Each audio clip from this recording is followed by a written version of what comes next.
float like a butterfly and sting like a bee.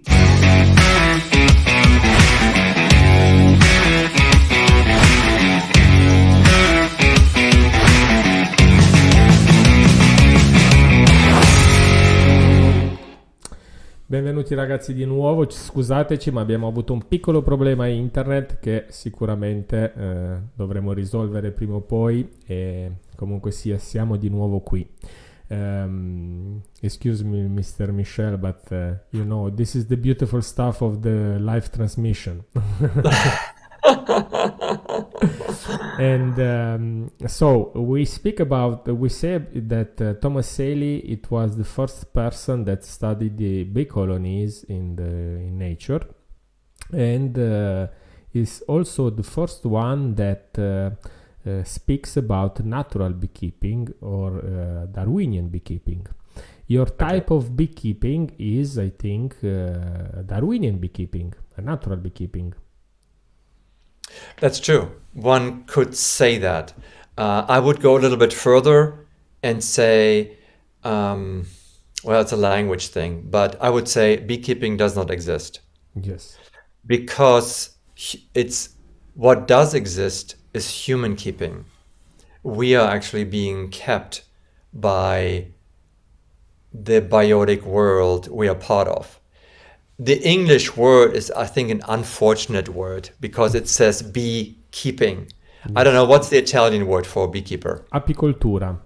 Apicoltura. Api is the bees and cultura is the culture of the beekeeping, no? So yeah, it is a much better word really because that it is really a culture. The apiculture, it brings in values and ethics. And it allows us more likely to really establish a respectful relationship with this other animal that we're taking care of. And so, yes, what we do, one could call Darwinian beekeeping. And yet, let me rephrase it. I think what Thomas Seeley describes as Darwinian beekeeping is an attempt to integrate principles from truly wild and naturally living honeybees into one's apiary. That is called, that's what we could call Darwinian beekeeping. Yes. That is not where our main focus lies on. We are currently, one could say, focus on conservation and preservation. One has to remember the time we live in, this early 21st century, is very different even from 50 years ago. You know, we are now facing multiple crises. One is climate crisis, and how the impacts of climate crisis on all ecological systems. We have, like I mentioned earlier, here in the US, an annual mortality rate of almost 50% of honeybees. And just to add one more, we live now in the Anthropocene, logical epoch that is that we humans are governing. Yeah, for the first time, it's not the Earth herself defining geological epochs, but it's now human beings through the impact of living on Earth. And what is called the sixth mass extinction, the loss of species that is underway as we speak, is just very frightening and alarming. And all of this together, I think, it's not a reason to resign or for doom and gloom, but rather this is a tremendous opportunity. It's a motivator to change. Because for change. We know what is not working. Now let's look at how can we change and alter certain systems and practices and belief systems in a way that then will lay the foundation for future generations of humans and other beings on this planet. Yes, it's You say this concept that you say is beautiful, because maybe I think that we have always the answer in the past. The bees, they are living in the forest like a natural animal, and is the forest that give us the answer for the crisis of the beekeeping that we have today, and we need to understand what the forest says. Your way of doing beekeeping is to go back to the origins. True. Yeah, that's very true. And it's a very, very diverse, very alive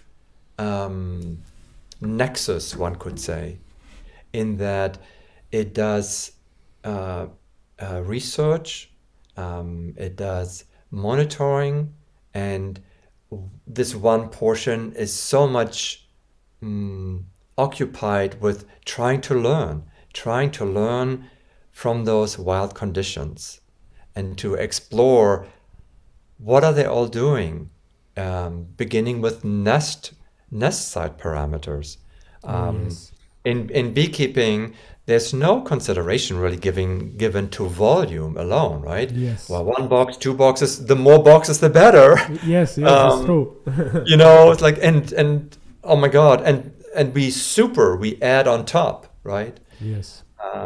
And what I find so fascinating is to compare the natural life gestures against what is done in beekeeping. And one thing is, comb only grows from the top down. It's a downward movement. By supering, we reverse, right? That. Yes. Or volume, the natural volume of wild living honeybees is anywhere between 16 to 40 liters.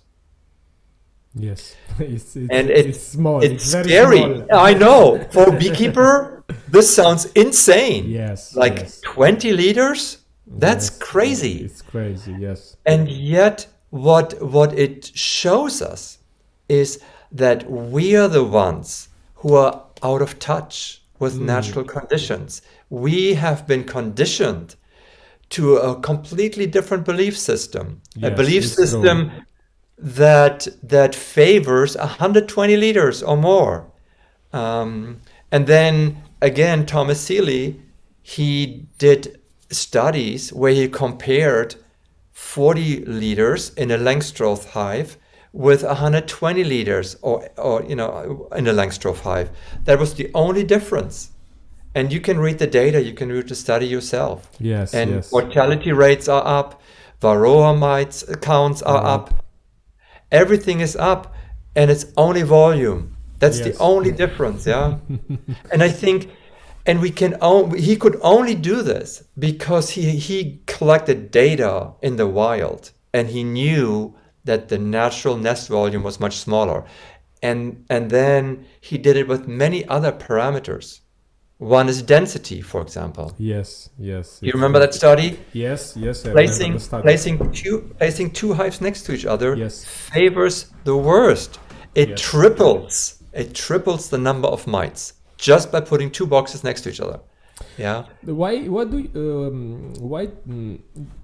do you think that the beekeepers, they don't want to see the real situation of the bees in the wild, so they can understand something and transform their beekeeping methods? Why do you think that they are, how can I say, a little bit maybe angry? Because I see, for example, the person when I speak about the natural beekeeping, about the bees in the wild, about the other types of hive. Because, for example, we make a natural beekeeping with the tobar hives, with the varroa hives, and it's not like a tree trunk, but the bees, they are very, very free. Why do you think that the beekeepers, they don't want to learn something new? Yeah. Well, that's really a very, very good question and a very important question. And I would make the case and say that beekeepers actually are interested, very much so. They're super interested. As a beekeeper, you have such an intimate relationship with honeybees, and you want to know. Yes. And especially, and it's so obvious that it would benefit us to learn from how this animal lives in the wild. So I don't think people don't want to learn. I think people may be upset because